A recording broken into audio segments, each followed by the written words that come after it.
네, 안녕하세요. 텐선비 남은택입니다. 이녹스 첨단 소재. 자, 어떤 기업인지 한번 알아보도록 하겠습니다. 자, 기업 개요를 간단히 한번 살펴보면요. 이녹스, 지금 코스닥에 상장되어 있는 기업입니다. 오늘 상한가가 나왔죠. 네, 이녹스로부터 인적 분할이 되었고요. 그 이녹스의 자회사 중에 상장한 기업이 알톤이라는 자전거 만드는 회사 있습니다. 상장 기업으로 이렇게 세 개 회사가 주식 시장에 상장이 돼 있다. 이녹스, 알톤, 이녹스 첨단 소재 이렇게 돼 있고요. 오늘 알아보는 이녹스 첨단 소재는 일단 그 이름부터가 첨단 소재잖아요. 소재를 만드는데 어디에 들어가는 소재냐? 반도체 그 회로, 반도체 회로 쪽에 들어가는, 그리고 반도체 패키지 소재를 만들고요. 그리고 디스플레이 OLED 쪽에 들어가는 소재를 만들고 있습니다. 이게 막연할 수 있기 때문에 제품 사진을 한번 제가 보면서 말씀을 드리겠습니다. 여기 보면 특수 필름 소재라고 얘기하잖아요. 필름은 굉장히 얇은 소재라고 우리가 잘 알고 있는데, 사진을 한번 보시면 자, 요런 소재입니다. 폴리이미드를 이제 주요 소재로 활용을 하고 있고요. 폴리이미드가 약자가 PI예요. 그래서 PI 첨단 소재라고 하는 또 관련주가 있습니다. PI 첨단 소재는 이 PI 폴리이미드 필름을 주력 사업으로 하고 있는 이제 기업이고, 오늘 알아보는 이녹스 첨단 소재도 지금 보시는 폴리이미드 필름을 주요 소재로 활용을 하지만 이것뿐만이 아니라 다양한 특수 소재를 활용하고 있다라는 부분에 있어서 PI 첨단 소재와 이녹스 첨단 소재가 공통 분모도 있지만 조금 다른 차별점을 가져갑니다. 결론적으로 말씀드리면 이녹스 첨단 소재는 다양한 필름 소재, 그리고 PI 첨단 소재는 폴리이미드 필름이 주력이다. 이 정도로 여러분들이 정리하시면 좋을 것 같습니다. 근데 이 폴리이미드 관련해서 여러분들에게 좀 배경 설명을 좀 말씀을 드리면, 폴리이미드가 과거에 2019년으로 거슬러 올라가면 일본이 그때 우리나라와 관계가 상당히 안 좋았습니다. 그때 사지 않습니다. 가지 않습니다. 노 재팬 운동이 일어났던 거 기억하시죠? 7년 전 이야기인데, 그때 일본이 우리나라 그 수출 화이트리스트 국가에서 배제를 시켰어요. 폴리이미드 이 특수 소재를 일본이 거의 100% 독점을 하고 있다라고 봐도 무방할 정도로 독점을 하고 있었습니다. 뭐 대표적으로 미쓰이 화학인가요? 뭐 미쓰이 화학, 스미토모 뭐 이런 데서 이런 것들을 이제 독점을 하고 있었는데, 대표적인 수출 금지 품목이 3개가 있었는데요. 그 중에 하나가 폴리이미드였습니다. 그리고 또 하나가 동진 세미캠이 내재화에 성공했던 포토레지스트죠. 감광액이라고 하는 EUV에 들어가는 공정 장비인데, 장비가 아니라 소재죠. 자, 이거를 그때 우리가 두드려 맞았던 겁니다. 그러니까 대표적으로 디스플레이 반도체 기업에서 일본에서 수입을 해서 안정적으로 쓰고 있었는데, 갑자기 얘네가 수출을 막아버리니까 난리가 난 겁니다. 그래서 더 이상 이런 일들이 반복되면 안 되겠다라고, 그때 당시에 문재인 정권이었나요? 그 삼성전자를 필두로 이걸 이제 내재화를 힘써보자, 포토레지스트 우리가 내재화를 해보자 라고 하면서 삼성전자가 본격적으로 그런 소재 부품 기업들에게 투자를 하면서 지분 투자를 했던 기업들이 여러 군데가 있었습니다. 그 대표적인 게 동진세미캠인 거죠. 동진세미캠, 뭐 FST, SNS텍 다 어떻게 보면 소재 부품 장비를 우리가 내재화하자라는 관점에서 과거에서부터 공급 이원화 관점으로 전략적인 투자를 했던 겁니다. 뭐 그들이 자회사로 편입을 하려던 목적이 아니었겠죠. 그 중에 하나가 폴리이미드다라고 얘기할 수 있어요. 그만큼 이 첨단 소재가 반도체, 디스플레이, 우주, 자, 이쪽에서 필수적인 소재로 들어가는데, 이 폴리이미드 필름이 갖고 있는 장점이 여러 가지가 있습니다. 일단은 내연성이 좋아요. 그러니까 고온에 400도씨의 고온에도 성질이 변형이 되지 않는 그런 우수한 내연성을 가지고 있고, 지금 보시다시피 휘잖아요. 휘면서 우수한 특성을 가지고 있기 때문에 플렉시블 소재에 굉장히 많이 활용이 됩니다. 디스플레이 쪽으로 활용이 많이 되겠죠. 뭐 폴더블 폰이라든지 뭐 디스플레이 접히는, 말리는, 롤러블, 그리고 폴더블, 자, 이런 쪽 디스플레이 쪽으로 많이 활용이 되고, 반대쪽 쪽으로 가면 HVM 같은 경우에 이렇게 여러 가지 기판들을 이렇게 적층을 하잖아요. 이 적층을 할 때 이 중간에 일종의 이거 어태치라고 표현을 하는 것 같은데, 그런데 활용이 되는 걸로 알고 있습니다. 제가 구체적인 건 잘 모르겠어요. 아무튼 반도체 디스플레이에 이런 접히는 유연한 플렉서블한 이 성질을 바탕으로 폴리이미드 필름이 주력으로 활용이 되고 있다. 폴리이미드뿐만이 아니라 다양한 소재를 필름 사업으로 가져가고 있습니다. 대표적으로 과거에 SKC가 이런 필름 사업을 많이 했고요. 코오롱도 이런 사업을 하고 있죠. 근데 SKC는 필름 사업을 철수했습니다. 필름 사업을 철수하고 지금은 2차 전지 플러스 유리기판 쪽으로 지금 집중을 하고 있다. 참고적으로 아시면 될 것 같고, 자, 이해되시죠? 이녹스 첨단 소재 끝난 겁니다. 그러니까 이녹스 첨단 소재가 디스플레이 쪽으로 들어가고, 반도체도 들어가고, 우주 이런 쪽으로 다 들어가지만 결국에 그 안으로 들어가는 핵심 소재는 이런 특수 소재 필름이다. 그리고 그 중심에 폴리이미드가 있다 정도로 이해하시면 될 것 같습니다. 사업보고서를 한번 볼게요. 사업보고서 들어가시면 여기 보면 이녹스 첨단 소재가 있고요. 광저우 중국 쪽에 법인이 있다는 거 알 수 있죠. 그리고 B남은 어디겠습니까? 베트남이겠죠. 이쪽으로 디스플레이 반도체용 회로 소재 OLED 소재를 판매하고 있다 알 수 있습니다. 디스플레이 OLED 소재 첫 번째로 들어가고요. 그리고 두 번째 회로 소재, 회로에 여러 가지 이렇게 들어가는 성분이 요 복합 특수 필름 소재가 들어간다라고 합니다. 그리고 반도체 패키지용 소재가 또 들어가겠죠. 그리고 2차 전지 소재 이녹스 리튬이라고 하는 비상장 자회사가 있습니다. 여기에서 2차 전지용 수산화 리튬 뭐 이런 사업들을 하고 있어요. 그래서 여러분들이 얘네가 2차 전지 관련주로도 엮일 수 있구나. 왜냐하면 이녹스 리튬이라고 하는 자회사가 있기 때문이다 정도로 이해하시면 될 것 같습니다. 이녹스 리튬 같은 경우에 충북 오창산업단지 내 생산 시설을 확보하고 있고요. 2026년 최근이죠. 상반기에 24,000평 부지에서 첫 번째 단계인 연산 2만 톤 정도를 가동할 예정이다. 이거는 기존에 가동을 하지 않았던 추가적인 가동 내용이기 때문에 앞으로의 매출에 있어서 2차 전지는 우리가 관심이 없긴 하지만 어쨌든 매출의 증가에 있어서는 이쪽에서 플러스가 될 수 있는 게 있다 정도로 긍정적으로 검토하고 넘어가면 될 것 같습니다. 매출 비중을 보면 지금까지는 디스플레이 쪽으로 많은 매출이 한 70% 가까이 나오고 있고요. 반도체 플러스 회로 소재 쪽으로 보면 한 30% 조금 넘는 매출이 나오고 있다라고 볼 수 있습니다. 그리고 내수 수출 비중을 보시면요. 여기 보면 내수가 10% 그리고 수출이 한 90% 정도 수출이 많다라는 걸 좀 볼 수 있고 수출은 뭐 아까 본 대로 중국이랑 베트남 뭐 이쪽에서 많이 생산을 해서 좀 판매를 하는 것 같습니다. 이 정도 보면 될 것 같아요. 뭐 사업 보고서는 이 정도 보고 지금 최근에 그게 나온 게 있어요. 그거 뭐냐 그 4분기 25년 4분기 실적 발표가 나왔는데 그 뉴스를 한번 보겠습니다. 이녹스 첨단 소재 25년 매출이 4,396억 원 4% 정도 증가했다. 영업이익은 5% 감소하고 매출이 증가했다. 뭐 긍정적인 걸로 보이진 않습니다. 뭐 그렇게 뭐 리스크로 볼 필요도 없지만 이유를 보면 반도체 디스플레이용 소재의 가동률 상승을 했고 환율 효과로 매출은 늘어났지만 영업이익은 이녹스 리튬의 시생산 개시에 따른 초기 비용 발생으로 소폭 감소했다. 이거는 우리가 매출이 앞으로 증가할 수 있는 일회성 비용의 투자 비용이기 때문에 영업이익이 감소한 부분들은 앞으로 여기에서 매출만 찍힌다라고 하면 우리가 긍정적으로 볼 수 있는 내용이다. 크게 의미를 둘 필요는 없는 것 같아요. 앞으로가 중요한 거죠. 그리고 주력 상품에 대해서 설명을 하고 있는데요. 여기 보면 반도체에 들어가는 이제 제품입니다. 마찬가지로 필름인데 DAF, 다이 어태치 필름. 자, 이거를 D램 및 낸드용 차세대 DAF라고 얘기해요. 필름이에요. 요게 앞으로 이제 상반기에 공급할 예정이고 그리고 디스플레이 쪽으로 보면 뭐 여러 가지 뭐 신규 고객사를 확보하겠다라는 그들의 계획이 있고요. 그리고 뭐 신설된 배터리 모바일 사업 부문은 차세대 전기차용 배터리 열 확산 방지 소재와 전기 감응형 필름 등을 글로벌 완성차 업체에 연내 공급하기 위해 막바지 검증 진행 중이다. 이게 뉴스가 나온다라고 하면 주가에 뭔가 좀 유의미한 상승이 좀 있지 않을까라고 좀 기대할 수 있을 것 같습니다.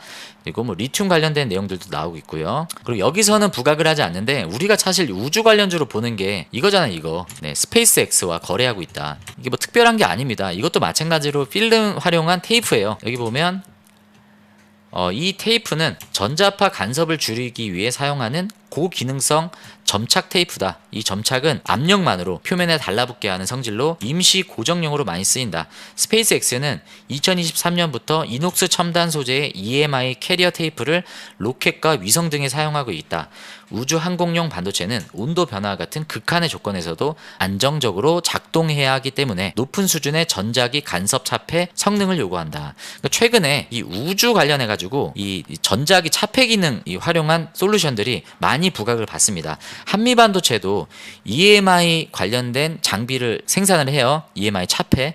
그래서 이쪽으로 우주 납품이 이루어지고 있다는 내용의 뉴스가 나온 게 있습니다. 그래서 한미반도체도 SK 하이닉스 HBM뿐만이 아니라 그 TC 본딩 장비뿐만이 아니라 요 EMI 차폐 관련된 장비들이 우주 쪽으로도 엮일 수 있다는 부분들 우리가 참고적으로 아시면 좋을 것 같고 이녹스 첨단 소재뿐만이 아니라 아까 우리가 알아보겠다라고 했던 PI 첨단 소재도 한번 보겠습니다. 얘 주가가 지금 좀 바닥권이죠. 얘도 마찬가지로 첨단 소재 사업인데 우주가 최근에 부각을 받으면서 PI 첨단 소재가 오늘 오르는 내용이 혹시 그런 내용 때문일 수도 있겠다라는 생각이 들어요. 얘 뉴스 한번 보시면요. 이 뉴스가 나왔잖아요. PI 첨단 소재 오늘 뉴스. 여기 보면 리서치 아름연구원에서 뭐 리포트가 나왔는데 PI 첨단 소재가 로봇, 우주항공 이 두 개 섹터를 거론하면서 이 진출 모멘텀에 따른 고성장이 기대된다라는 분석에 영향을 받은 것으로 풀이된다. 그러니까 오늘의 이 주가 상승의 이유를 이 폴리이미드 이걸 활용해서 이 우주항공 그리고 로봇 쪽으로 적용이 가능하다라는 내용으로 PI 첨단 소재도 부각을 받았다라는 내용이 오늘 나온 겁니다.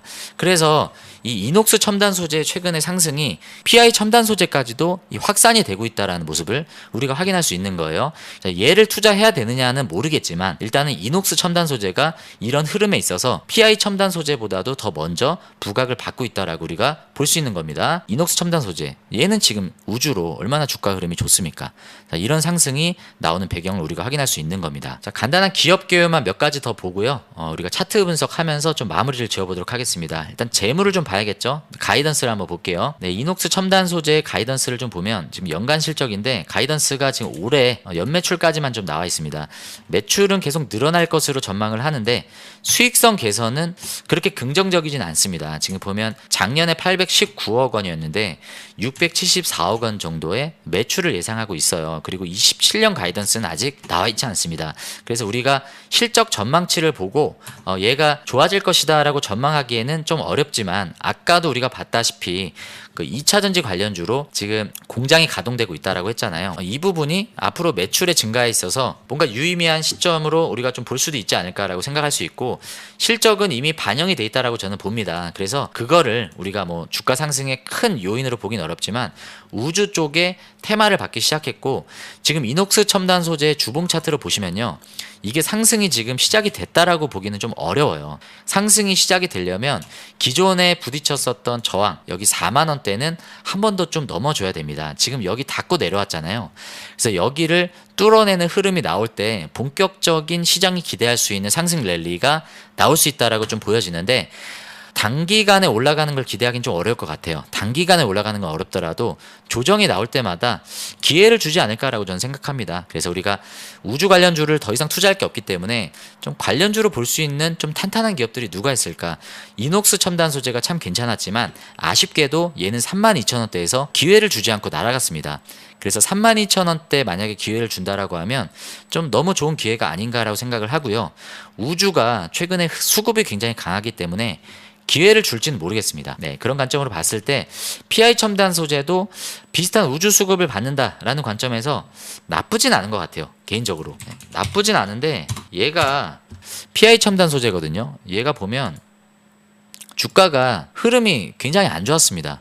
얘 실적이 어떻지? 실적 한번 볼게요. 얘 실적을 보면 이게 지금 PI 첨단 소재인데 얘도 실적이 그렇게 전망이 막 엄청난 성장을 이렇게 예고하고 있지는 않습니다. 27년 가이던스까지 나왔는데 제가 얘 종목 분석을 많이 해보지 않아서 뭐 어떤 긍정적인 측면이 있을지 모르겠지만 거래가 조금 더 나아져야 돼요. 이 정도 거래 갖고는 안 됩니다. 일봉 차트로 다시 와보시면 지금 거래가 좀 많이 나온 것 같긴 하지만 이 정도 갖고는 안 돼요. 조금 더 거래가 터져줘야 위에 있는 이 악성 매물들을 좀 털어낼 수 있다라고 봅니다. 그래서 지금 뭐 들어가도 되는 뭐 저점이다라고 보기는 어렵고 워낙 많이 빠져있기 때문에 왜 빠졌겠습니까? 그만한 이유가 있는 거 아니겠습니까? 그래서 얘가 싸 보이긴 하지만 싼 게 좋다라고 볼 수는 없어요. 근데 의미를 둘 수 있는 건 오늘 우주의 흐름이 이녹스 첨단 소재와 비슷한 어떤 그런 흐름들을 얘가 보이기 시작했다라는 부분에서 관심 종목으로 좀 볼 필요는 있겠지만 저는 개인적으로 한 번에 더 거래가 우주와 함께 이렇게 터져 나온 뒤에 그때 한번 보시는 것도 늦지 않지 않을까라고 좀 생각을 합니다. 지금 우리가 봐야 되는 종목들이 많은데 포머를 느끼고 이런 종목을 굳이 들어갈 필요는 없다라고 생각을 해요. 일단은 이녹스 첨단 소재, PI 첨단 소재는 이후에 흐름을 보고 진입하셔도 저는 늦지 않을까라고 생각을 하고요. 애매하면 YJ링크 같은 게 낫지 않습니까? 차라리 YJ링크도 충분히 매수할 수 있는 시점이다라고 보고 있습니다. 종목 많이 늘리지 마시고요. 싸다라고 좋은 거 아닙니다. 싼 건 그만한 이유가 있고 안 가는 건 그만한 이유가 있습니다. YJ링크가 왜 안 가겠습니까? 저는 얘가 자율주행 테마가 있기 때문에 안 간다라고 말씀을 드렸는데 그 나머지 이유는 저도 모르는 게 있을 수 있어요. 안 가는 건 그만한 이유가 있고 가는 애는 그만한 이유가 있다. 세트레가이가 왜 이렇게 잘 가는가? 루미르가 왜 이렇게 잘 가는가? 인텔리안테크가 왜 이렇게 잘 가는가? 자, 그만한 이유가 있는 거고요. PI 첨단 소재는 왜 그토록 안 갔는가? 이유가 있는 겁니다. 무조건 싸다라고 해서 좋은 게 아니에요. 자, 이녹스 첨단 소재 지금 일봉 차트인데요. 일봉 차트로 봤을 봤을 때는 굉장히 많이 떠 있는 것 같지만 주봉으로 봤을 때는 이 4만원 전고점 돌파를 앞두고 있다. 그래서 제가 뭐 대응 전략이다라고 말씀드릴 수 있는 건 신규로 덥석 이거를 들어가시기보다는 조정을 좀 기다려보고 4만원대를 뚫기 위한 저항들은 당분간 계속 있을 수밖에 없다. 그래서 35,000원, 가장 좋은 건 32,000원대까지 내려오는 게 좋은데 우주가 흐름이 너무 강하기 때문에 그때까지 조정이 나오기는 어려울 것 같습니다. 그래서 만약에 이녹스 첨단 소재를 뭐 보유하셨거나 뭐 이렇게 뭐 신규 대응하시고 싶으시다라고 하시면 조금 며칠 동안에 좀 조정을 기다려 보시는 게 좋지 않을까라고 생각을 하고요. 장기적으로 본다라고 하면 글쎄요, 뭐 잘 모르겠습니다. 폴리 이미드에 대해서 저는 잘 몰라요. 이게 디스플레이 반도체 시장 안에서 어느 정도 실적은 이미 충분히 반영이 돼 있지만 두드려 맞을 만큼 맞았고 우주 때문에 올라간다라는 관점에서 조정이 온다라고 하면 좀 추가 신규 매수할 수 있는 시점은 좀 메리트가 있지 않을까라고 생각이 들지만 저는 개인적으로 걔보다는 얘가 나아 보입니다. YJ링크. 그래서 공격적으로 말씀을 못 드리겠어요. 그냥 여러분들이 잘 판단해 보시기를 바라겠습니다. 그냥 종목 분석 의미로 좀 말씀을 드렸고 종목 분석을 부정적인 관점으로 말씀을 드릴 수가 없기 때문에 투자 관점에서 가급적 긍정적인 투자 포인트를 해서 말씀을 드렸지만 대장주 관점으로 보면 얘는 확실히 우선순위에서 이녹스 첨단 소재, PI 첨단 소재는 많이 떨어진다. 하지만 최근에 주가가 바닥을 다지고 있었고 우주로 최근에 거래가 좀 터지고 있다는 부분에 있어서는 PI 첨단 소재, 이녹스 첨단 소재도 우리가 좀 관심으로 볼 필요는 있다. 자꾸 반복을 드리지만요. YJ링크 왜 이렇게 얘기를 많이 하냐, 너 보유한 거 아니냐라고 말씀을 혹시 물어보신다면 그런 것 때문에가 아니라 살 게 없어서 그래요. 우주 살 게 없잖아요, 여러분. 대장주 샀으면 좋겠는데 대장주가 기회를 안 줍니다. 그러니까 인텔리안테크가 이 거래일 동안 빠져서 10만원대 밑으로 빠지면 좀 붙어보면 괜찮지 않을까 했는데 얘마저도 지금 오늘 올라갔잖아요. 기회를 안 줍니다. 그러니까 대장주를 살 수 있는 게 없다 보니까 그나마 우주 관련주 안에서 좀 볼 수 있는 것 중에 하나가 YJ링크가 좀 안정적으로 보이고 지금 이녹스 첨단 소재, PI 첨단 소재까지 관련주를 같이 한번 알아봤습니다. 네, 여러분들이 잘 참고하셨으면 좋겠고 제가 얘기한다라고 해서 다 사실 필요는 없어요. 잘 대응하시면 좋을 것 같습니다. 네, 여러분들 나가시기 전에 혹시 좋아요 안 누르신 분들 계시면 오늘 내용이 도움이 되셨다라고 하시면 안 누르신 분들 잠깐이면 되잖아요, 여러분. 좋아요 한 번씩 좀 눌러주시고요. 네, 오늘의 내용이 도움이 되셨다 하신 분들은 네, 좋아요 한 번씩 좀 눌러주시길 부탁드리겠습니다. 네, 여러분들의 수익이 10배가 되고 여러분들의 주식이 쉽게 될 수 있도록 텐섬이 나민테기 올해도 열심히 여러분들과 함께 하도록 하겠습니다. 다음에도 좋은 내용으로 멤버십 라이브로 인사드리도록 하겠습니다. 네, 감사합니다, 여러분. 안녕히 계십시오.